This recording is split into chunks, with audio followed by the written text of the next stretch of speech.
Well, hi guys, this is John Lorenzo. I'm the youth pastor at Grace City Church, and you're watching part one of our series called The Basics. In this series, we're going to be talking about some simple things that have helped build our youth ministries culture that I think might be helpful to you. And part one of this series is going to be about campus ministry. Now, campus ministry is something that almost every youth pastor I meet says they want to make a priority, and it's something that's been huge for our youth ministry. And it's really simply the idea of how do we get on campuses and reach young people with the gospel, with our ministry, with knowing about our church, all of those things. And today, during part one, I'm going to talk about some things that we had to decide from the beginning that have helped us succeed throughout. And the first one of this, if you're taking notes, the first one is this. You've got to make the decision that you are going to reach campuses in your city. I meet a lot of youth pastors, and when I talk to them about campuses, they say, I'd like to make that a priority, or hey, that'd be cool if we could do that this year. Maybe we're looking at doing it next year. And I just think that if you want to reach campuses, you've got to say from the beginning,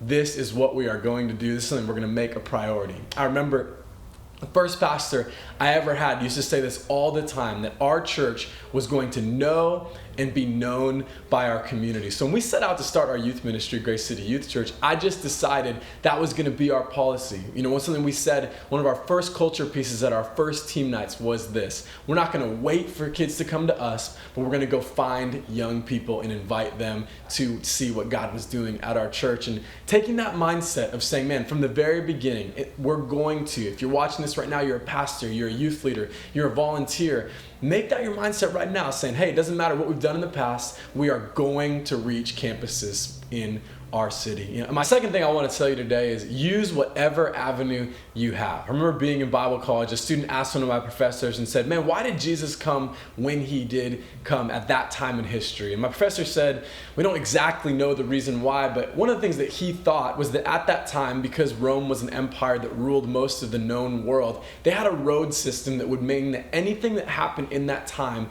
it would go throughout the world. And I really believe this about campus ministry. You've got to figure out what your Roman road is for your city. What's the way that your message is going to go out? What's worked really well for our youth ministry is getting partnered with an organization called FCA. And we have an amazing area director, amazing people that are giving their lives to reaching public schools. And that was an area, that was the way that we were able to use to get onto public school campuses, to join with what they were already doing. And sometimes I meet youth pastors that want to reinvent the wheel, and they want to do this thing all on their own. And I just tell them all the time, man, find what's working in your city and partner with it. There's some people that have probably already given their lives to making it happen. And doing that, jumping on board with the ministry that's already existed as our way to get on campuses, as our covering, has actually opened more doors for us on campuses than I could have ever imagined over the years of doing youth ministry.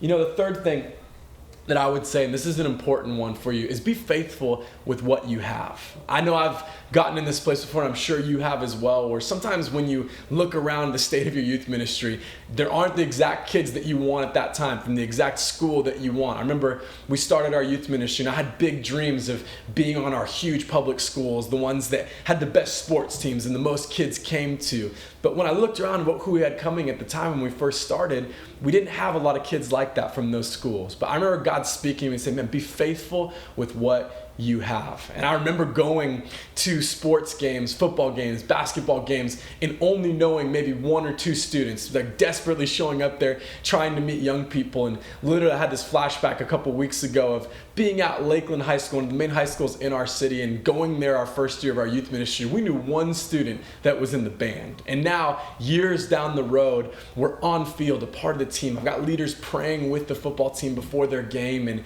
we've really been able to see God do some amazing things. But I would encourage you right now, don't be discouraged with who you have coming.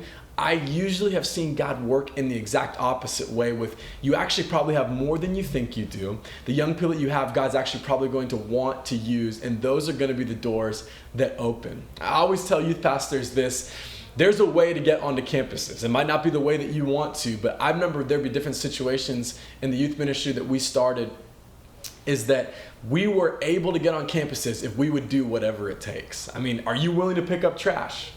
Are you willing to join an after-school homework program? Are you willing to be with junior varsity teams? Are you willing to jump in with middle schools? If you are, I've always seen God make a way for you to be on campuses and do ministry there.